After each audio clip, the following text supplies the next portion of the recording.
अनास्था। सदर रोड आपण पाहतात कालंका मंदिर ते श्री राम मंदिर पर्यंतचा आहे।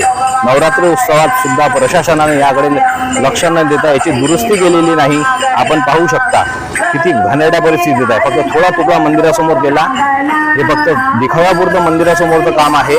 आणि बाकी जो रस्ता आहे कालंका देवी मंदिर ते श्रीराम मंदिर मोठे बारगण इथपर्यंतचा जो रस्ता आहे हा नवरात्रीत वर्दळीचा रस्ता आहे। अनेक भाविक हे श्री कालंका माता मंदिरामध्ये दूरदूरून दर्शनाला नवरात्रात येत असतात। हजारोची गर्दी या रस्त्यावर असते आणि असा घाणेरडा हा रस्ता प्रशासनाने अर्धवट सोडून दिलेला आहे।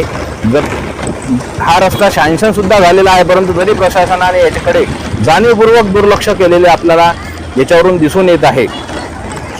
या रस्ता अशाच प्रकारे सोडण्यामागे कुठलं घाणेरडं राजकारण तर नाही ना, अशी चर्चा सर्वसामान्य जनतेत होत आहे। कारण की या रस्त्यावरून अकोटमधील सर्व नवदुर्गा मिरवणुकी ह्या कालंका मातेची ओटी भरूनच पुढे मार्गक्रमण करीत असतात। त्यामुळे नवरात्र जेव्हा उठते त्या दिवशी सर्वत्र अकोटकरांची गर्दी याच रस्त्यावर असते।